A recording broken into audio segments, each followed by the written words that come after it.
I was a Christmas elf. Mrs. Claus sat in her rocker, a half-completed sweater resting on her lap.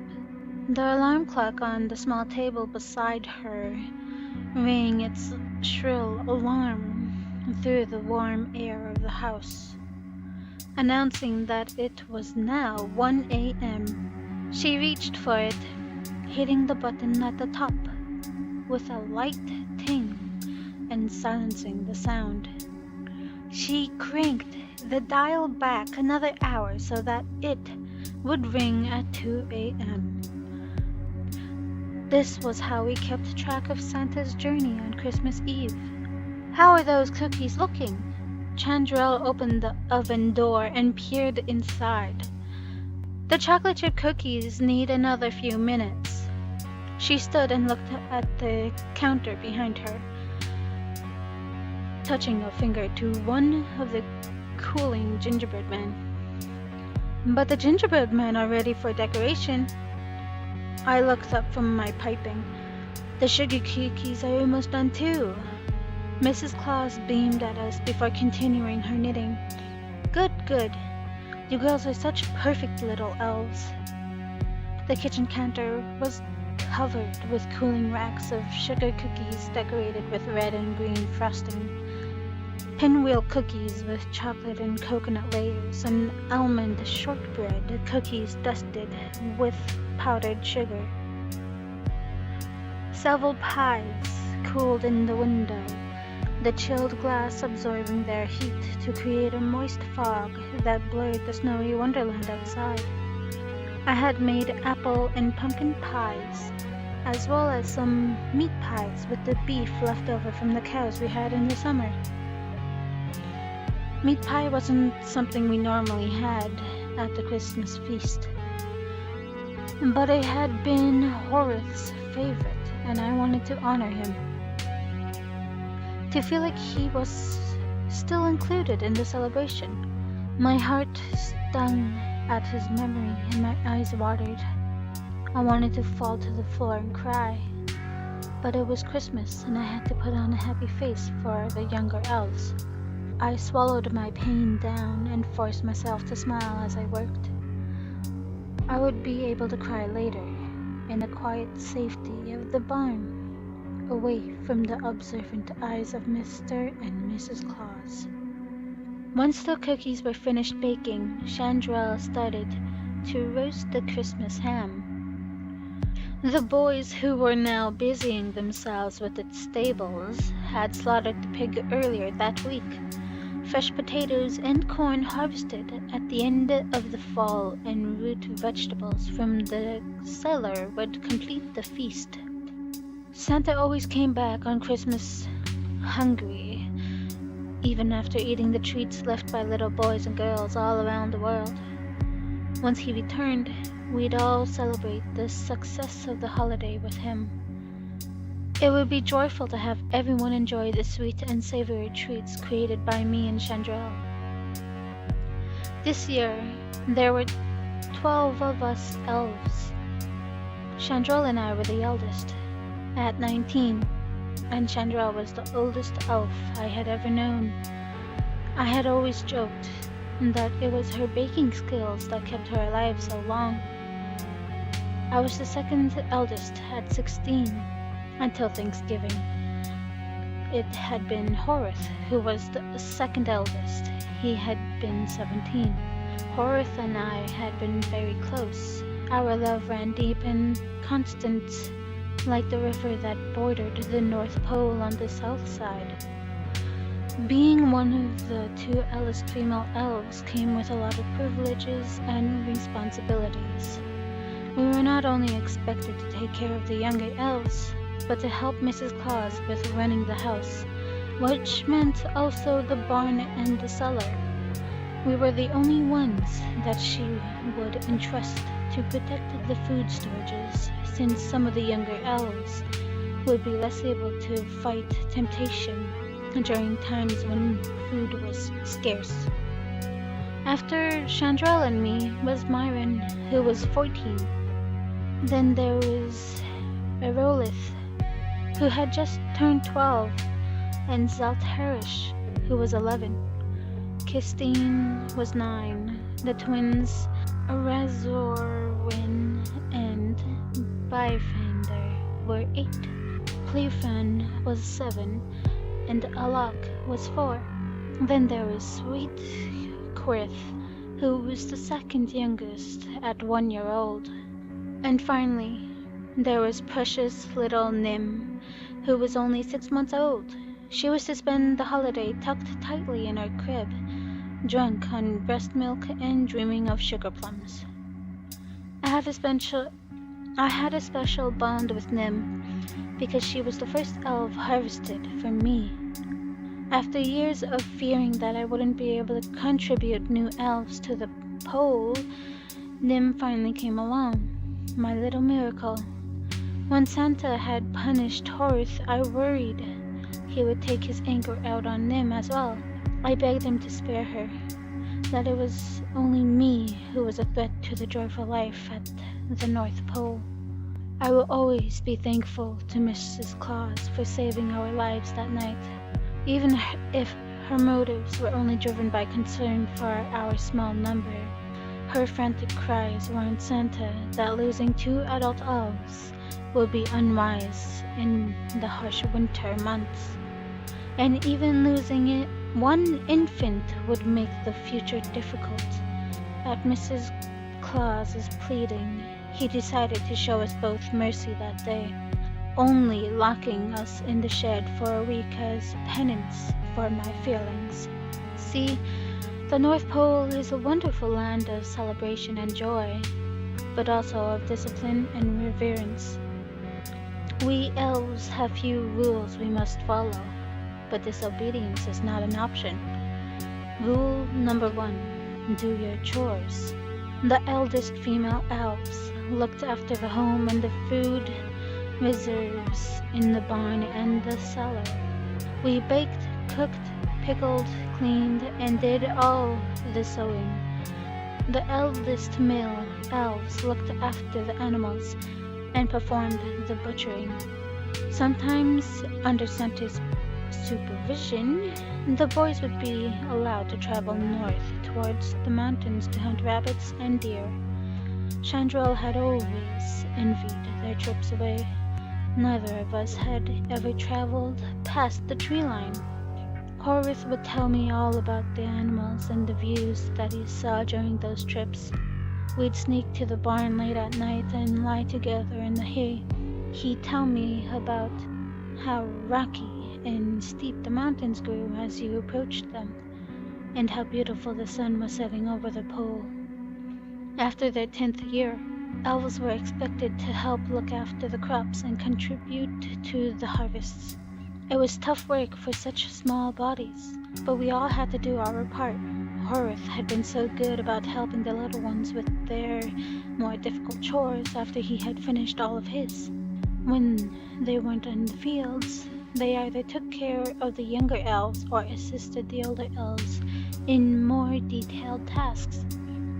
This also helped them learn the jobs that they would soon be expected to perform.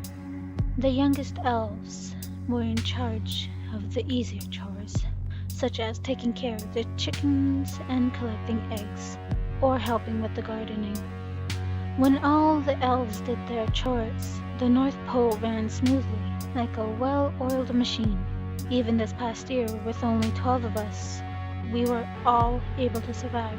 And it was indeed lucky that Chandrel and Myron were both ripe with the next generation of elves, promising that our number would grow again.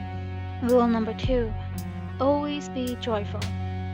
Mrs. Claus told us that a smile is all you need in this world. That is a conduit for joy. When we felt bad things, she'd shush us. Santa does not like it when elves cry, she'd warn.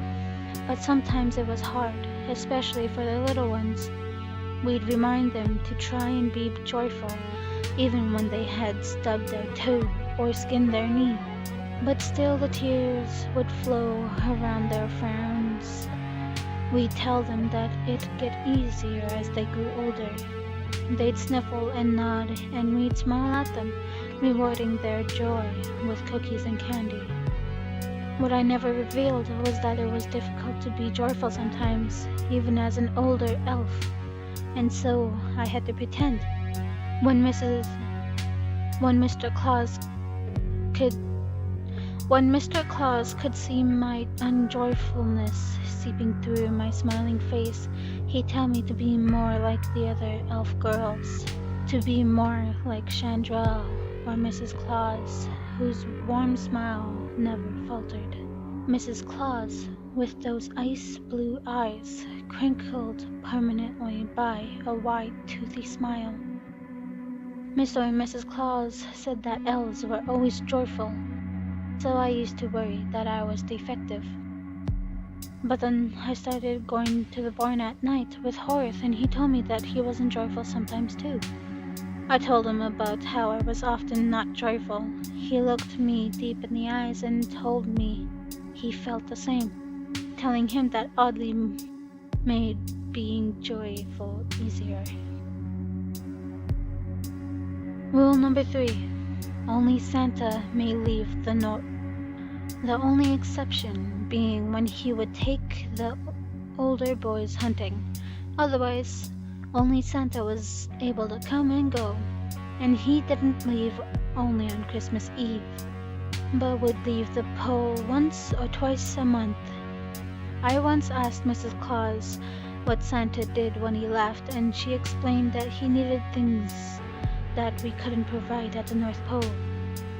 Despite her unfaltering smile, she'd sympathize with us, the girl elves, on those nights. These were the nights when Santa would visit us in our room. Most of us wouldn't be able to sleep those nights, not when we knew what was coming. He'd waken the few that could early in the morning, our thin door banging against the wall.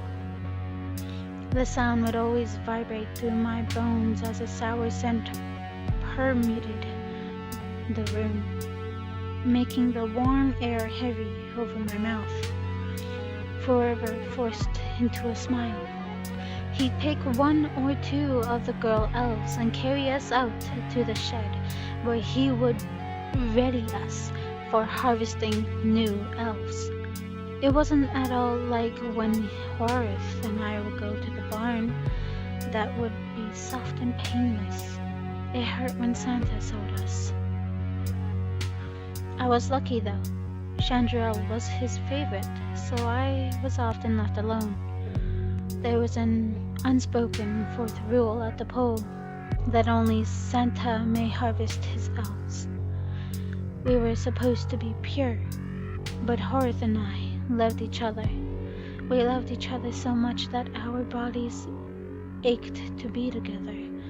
And then Mr. Claus found us.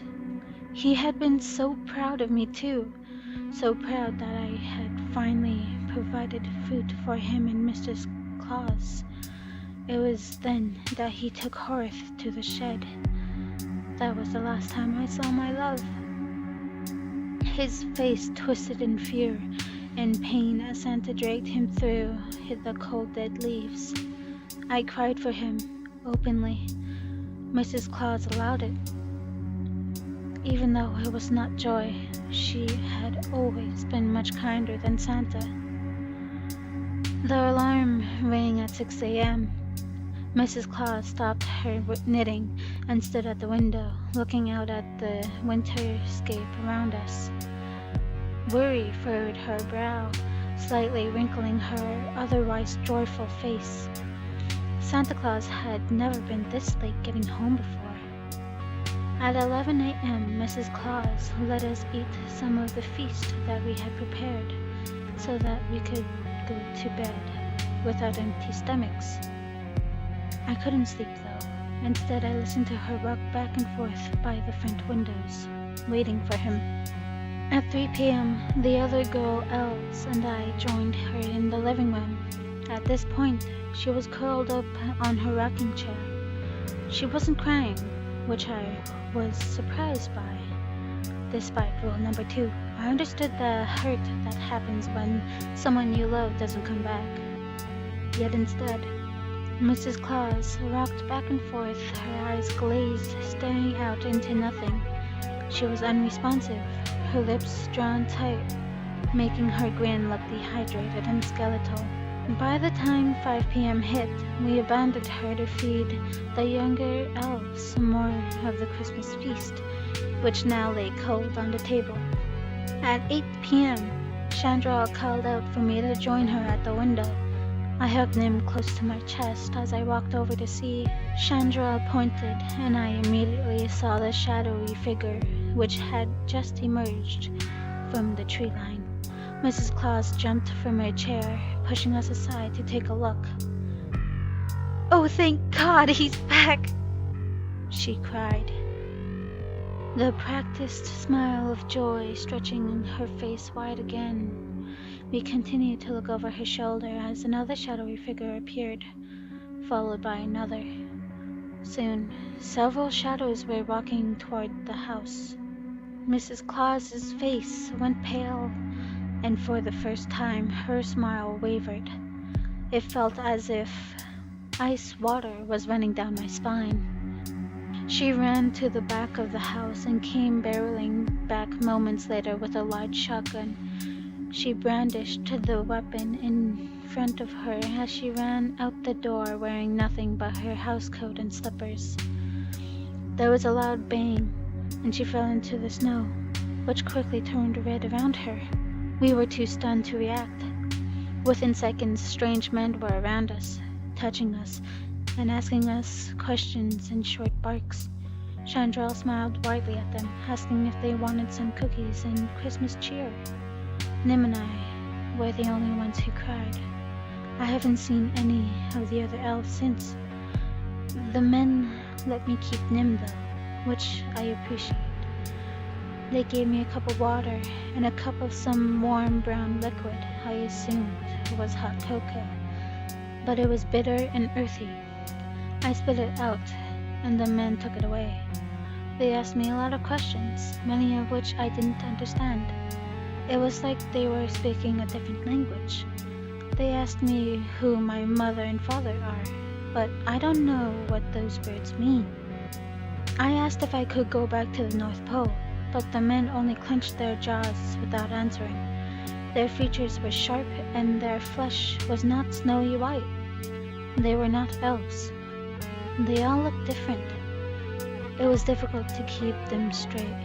They were all odd-looking, and each of them looked old, much older than Mrs. Claus. They looked like they were Santa's age. I am alone now. This place is too bright, too cold, too metallic. The light hurts my eyes, and the coldness gnaws at my bones. Tears bite at my cheeks. I try to smile, but it is hard to even pretend to feel joy here. The warmth of Nim on my chest is the only comfort I have. She squirms and I look down at her and try again to smile. She looks up at me, and her large wet eyes search my features before lighting up with recognition. She smiles at me, and my heart lightens. I see Horace's smile in hers, and for the first time since he died, my smile feels real.